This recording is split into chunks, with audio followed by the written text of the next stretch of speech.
धनतेरस की पौराणिक कथा। जय श्री कृष्णा, राधे राधे। आप सभी श्रोताओं को धनतेरस की हार्दिक शुभकामनाएं। आप सभी पर माता लक्ष्मी की कृपा सदैव बनी रहे। कार्तिक मास कृष्ण पक्ष की त्रयोदशी तिथि को धनतेरस का पावन पर्व मनाया जाता है। इस दिन देवी लक्ष्मी, कुबेर और भगवान धनवंतरी की पूजा अर्चना की जाती है।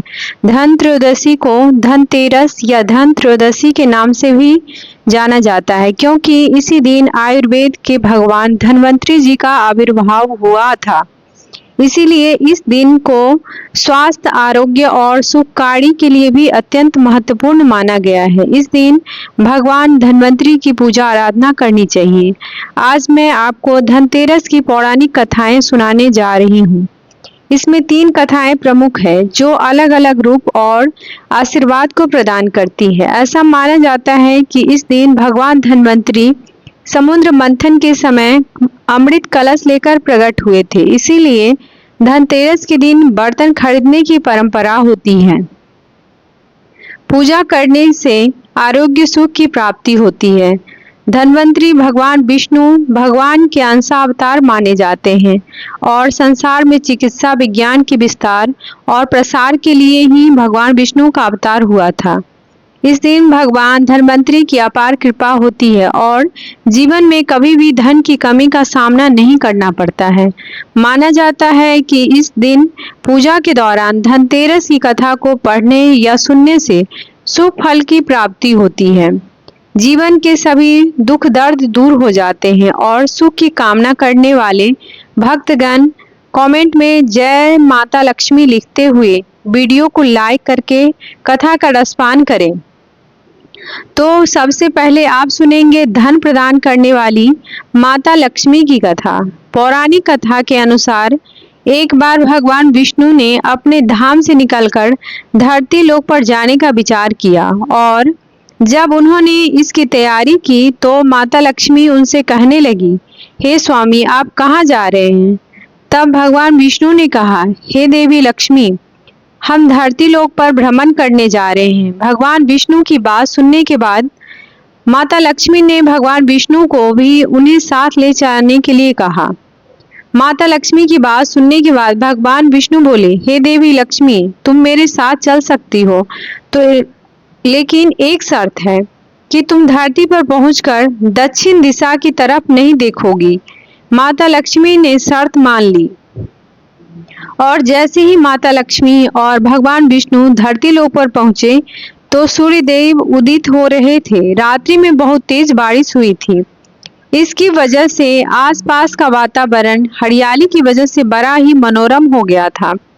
धरती बड़ी ही सुंदर नजर आ रही थी। विष्णु जी लक्ष्मी जी से कहा कि जब तक मैं न आऊं तुम यहीं ठहरो, मैं दक्षिण दिशा की ओर जा रहा हूँ, तुम उधर मत आना।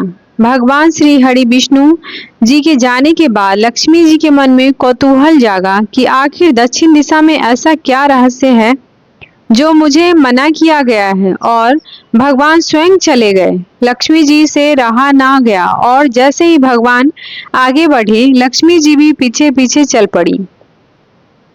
कुछ ही आगे जाने के बाद उन्हें सरसों का एक खेत दिखाई दिया जिसमें खूब फूल खिले हुए थे।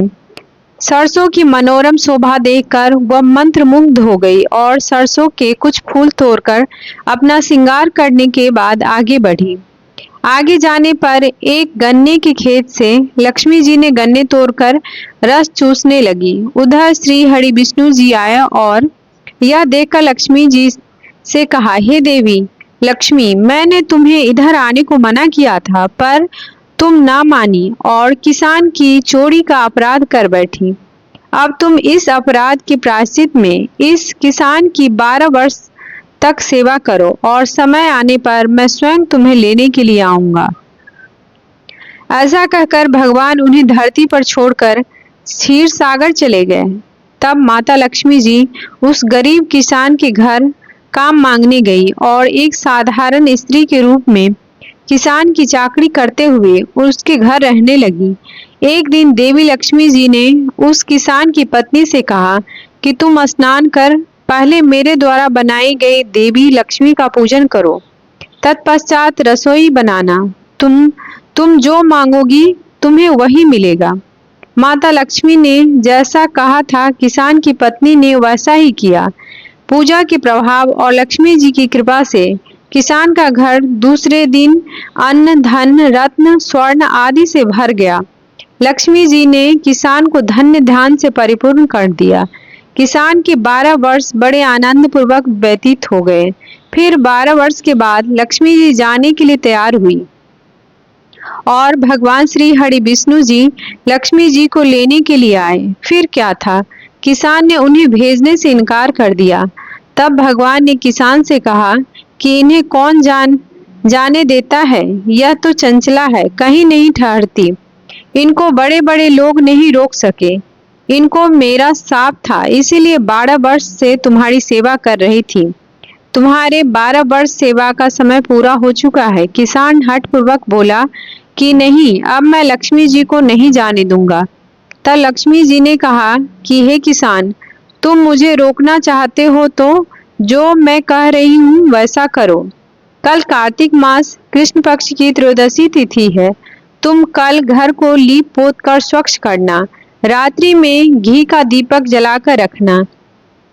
सायंकाल मेरा पूजन करना और एक तांबे के कलश में रुपये भरकर मेरे लिए रखना। मैं उस कलश में निवास करूंगी, किंतु पूजा के समय मैं तुम्हें दिखाई नहीं दूंगी, अर्थात अदृश्य रहूंगी।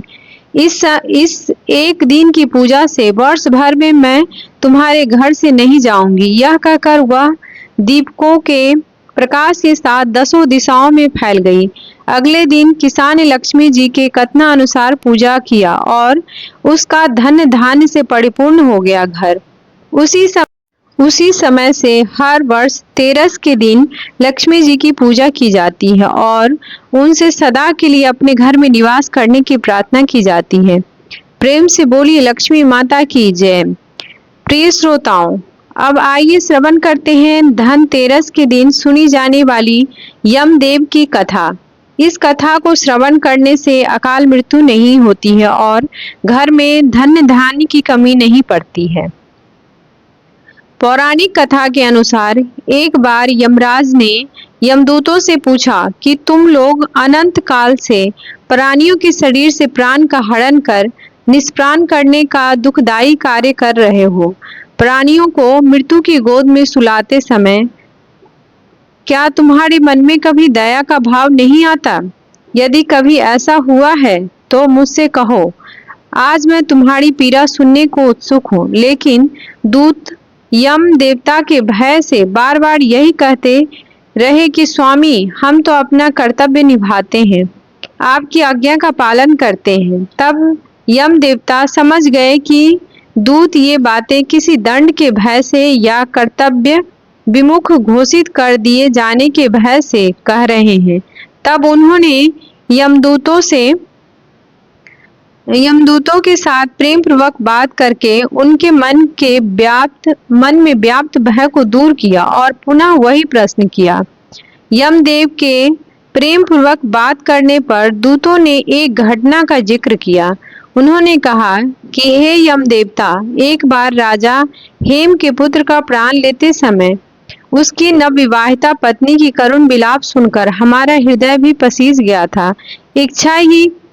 इच्छा हो रही थी कि उसका प्राण न ले, क्योंकि वह तो अल्पायु था। मात्र 16 वर्ष की अवस्था में उसके प्राण शरीर से बाहर आ रहे थे, लेकिन विधि के विधान के अनुसार हम चाहकर भी कुछ न कर सके। यह सुनकर यमराज ने कहा कि मुझे पूरा प्रसंग विस्तार से सुनाओ। यमराज का आदेश पाकर दूत ने प्रसंग बताना शुरू किया। उसने बताया कि एक बार हंस नामक एक प्रतापी राजा शिकार के लिए वन में निकले और भटकते हुए दूसरे राजा हेमराज के राज्य में पहुंच गए। भूख प्यास से व्याकुल राजा हंस का हेमराज ने बड़ा स्वागत किया। उसी दिन हेमराज की पुत्र की प्राप्ति हुई। कई वर्ष के पश्चात उनके यहाँ पुत्र रूप में संतान की उत्पत्ति हुई। तो इस मौके पर उत्सव का आयोजन किया गया था, जहाँ पर एक परंपरा के अनुसार ज्योतिष को भी बुलाया गया था। उन्होंने यह ज्योतिष वाणी की जिन्होंने यह भविष्यवाणी की कि हे राजन, अपने पुत्र का विवाह मत करना, क्योंकि विवाह के चौथे दिन सर्प के काटने से इसकी अकाल मृत्यु हो जाएगी। यह सुनते ही सारा राज्य शोक में डूब गया। अतिथि के रूप में वहां उपस्थित राजा हंस को बहुत शोक हुआ। उसने हेमराज को सांत्वना देते हुए कहा कि हे महाराज, आप चिंता न करें, मैं राजकुमार के प्राणों की रक्षा करूंगा। अपने वचन का निर्वाह करने के लिए राजा हंस ने यमुना तट पर एक ऐसे किले का निर्माण कराया जिसमें बिना अनुमति के तो पवन भी प्रवेश नहीं कर सकती थी। उसी किले में सुरक्षा के बीच राजकुमार तरुण हुआ। राजकुमार ने कभी कोई स्त्री नहीं देखी थी, लेकिन देव योग से उसे एक दिन एक राजकुमारी दिख गई। दोनों एक दूसरे को देखकर मोहित हो गए और उन्होंने आपस में गंधर्व विवाह कर लिया। दोनों साक्षात कामदेव और रति देवी के युगल के समान प्रतीत होते थे। राजा हंस को पता चला तो उसे ज्योतिष की भविष्यवाणी याद आ गई। हंस और राजा हेमराज दोनों ने विधि के विधान को बदलने का निश्चय किया। विवाह के चौथे दिन उसे उसके प्राण हरण के लिए जाना था और मैं अपना कर्तव्य पूरा करने पहुंचा। उन लोगों ने भांति भांति के यत्न किए ताकि मेरा प्रवेश न हो सके और चौथा दिन बीत जाए, पर आपके प्रताप से आपके दूतों का प्रवेश कहीं कोई रोक नहीं सकता। दूत ने कहा कि मैंने उसके प्राण हर लिए। जहाँ कुछ पल पूर्व तक उत्सव का वातावरण था, वहां चीख पुकार मच गई। नवविवाहिता राजकुमारी तो ऐसे दारुण विलाप कर रही थी कि मेरा कठोर मन भी उसे सुनकर विचलित हो गया। हे महाराज, मैं स्वयं भी रोने लगा, परंतु कर्तव्य की डोर से बंधा होने के कारण मैं विवश होकर वहां से उसके प्राण लेकर चला गया। इतनी कथा सुनाकर यमदूत चुप हो गए और वहां एकदम शांति हो गई। स्वयं यमराज भी इसे सुनकर भावुक हो गए। कुछ देर चुप रहने के बाद यमदेव बोले, तुम्हारी इस करुण कथा को सुनकर मैं भी विचलित हो गया हूँ, पर क्या करूँ, विधाता ने मुझे यही दायित्व सौंपा है। विधि के विधान की रक्षा के लिए हमें यह कार्य करना ही होता है, अन्यथा पृथ्वी पर असंतुलन हो जाएगा। यह सुनकर दूत ने साहस करके पूछा, महाराज, आपकी बात सर्वथा सत्य है। यदि प्राणियों के प्राण न हारे गए तो पृथ्वी पर स्थान ही नहीं बच पाएगा, उसकी संपदा एक दिन में ही समाप्त हो जाएगी। परंतु महाराज, क्या यह नहीं हो सकता कि किसी के भी प्राण असमय न लिए जाए? उस राजकुमार की अवस्था तो मात्र 16 वर्ष की थी। उसने अपना जीवन देखा ही नहीं था। यदि उसे जीवन में कुछ वर्ष और मिल जाते और वह जीवन का ऐसा कोई उपाय नहीं हो सकता जिससे प्राणी असमय मृत्यु के शिकार न हो पाए। आप इतना तो कर ही सकते हैं, कृपया ऐसा उपाय बताइए जिससे प्राणियों को अकाल मृत्यु न भोगनी पड़े। इस पर यमराज ने कहा, तुम उचित कहते हो, इसका एक रास्ता मैं बताता हूँ। यमराज ने कहा कि जो प्राणी कार्तिक कृष्ण पक्ष की त्रयोदशी की रात में मेरा पूजन करके दीपमाला से दक्षिण दिशा की ओर मुख वाला दीपक जलाएगा, उसे कभी अकाल मृत्यु का भय नहीं रहेगा। साथ ही दीपक जलाते समय उस जीव को जीवन भर धर्म मार्ग पर चलने का वचन भी देना होगा। जो ऐसा करेगा उसे कभी भी अकाल मृत्यु नहीं का उपभोग करने के उपरांत ही मृत्यु को प्राप्त होगा। मान्यता है कि तब से कार्तिक कृष्ण पक्ष की त्रयोदशी यानी कि धनतेरस के दिन यमराज की पूजा का विधान शुरू हुआ। मान्यता है कि इस दिन यम देवता की पूजा करने से और जो दीप जलाया जाता है उसे यम दिया कहते हैं, इससे घर परिवार में किसी की भी अकाल मृत्यु नहीं होती है। धनतेरस के दिन माँ लक्ष्मी और धनवंतरी भगवान के अलावा कुबेर देवता की भी पूजा की जाती है और कुबेर देवता की कथा के अनुसार पूर्व जन्म में कुबेर भगवान एक गुण निधि नाम के गरीब ब्राह्मण हुआ करते थे। बचपन में उन्होंने अपने पिता से धर्मशास्त्र की शिक्षा प्राप्त की, लेकिन गलत संगत में आने के कारण उन्हें जुआ खेलने और चोरी की लत लग गई। गुण निधि की इस हरकतों से परेशान होकर उसके पिता ने एक दिन उन्हें घर से बाहर निकाल दिया। घर से निकाले जाने के बाद उनकी हालत बहुत दयनीय हो गई और वह घर घर जाकर लोगों से भोजन मांगने लगे।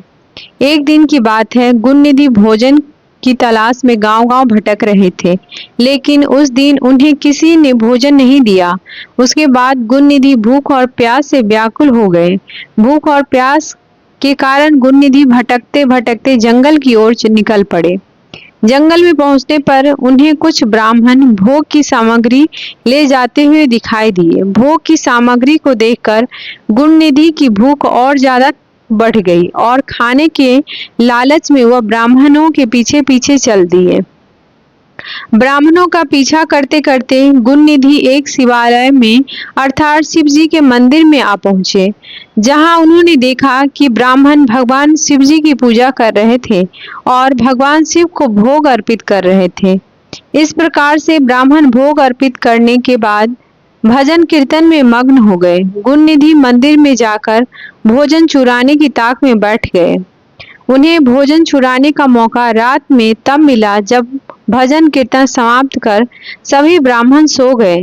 तब गुणनिधि चुपके चुपके दबे पांव भगवान शिव की प्रतिमा के पास जा पहुंचे, लेकिन वहां पर तो इतना अंधेरा था कि उन्हें कुछ भी नजर नहीं आया।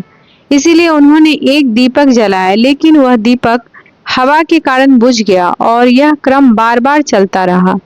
थोड़ी देर में गुणनिधि वहां से भोग प्रसाद चुराकर भागने की कोशिश करने लगे। भागते समय एक ब्राह्मण ने उन्हें देख लिया और चोर चोर कहकर चिल्लाने लगा। गुणनिधि वहां से जान बचाकर भाग निकले, लेकिन वह नगर के रक्षकों का निशाना बन गए। भोजन चुराकर भागते समय गुणनिधि की मृत्यु हो गई, लेकिन अनजाने में उनसे महाशिवरात्रि के व्रत का पालन हो गया, जिसके कारण वह उस व्रत के शुभ फल के हकदार बन गए थे। अनजाने में ही महाशिवरात्रि के व्रत का पालन हो जाने के कारण गुणनिधि अपने अगले जन्म में कलिंग देश के राजा बन गए। अपने इस जन्म में गुणनिधि भगवान शिव के परम भक्त हुए। वह सदैव भगवान शिव की भक्ति में खोए रहते थे और उनकी इस कठिन तपस्या और साधना और भक्ति को देखकर भगवान शिव उन पर अत्यंत प्रसन्न हुए। भगवान शिव की ही माया थी, जिसके कारण एक गरीब ब्राह्मण धन के देवता कुबेर कहलाए और संसार में पूजनीय बन गए। तब भगवान शिव ने उन्हें आशीर्वाद दिया कि धन त्रयोदशी तिथि अर्थात धनतेरस के दिन उनकी पूजा किए बिना धनतेरस की पूजा सफल नहीं मानी जाएगी। यही कारण है कि धनतेरस के दिन कुबेर देवता की भी पूजा की जाती है और कुबेर देवता को धन के देवता अर्थात धन प्रदान करने वाले देवता माना जाता है। जो भी व्यक्ति सच्चे मन से कुबेर देवता की पूजा करता है, उनके घर में धन के भंडार भरे रहते हैं। जय माता लक्ष्मी। अगर वीडियो पसंद आई हो तो हमारे चैनल को लाइक और सब्सक्राइब करें और शेयर करना ना भूलें। धन्यवाद।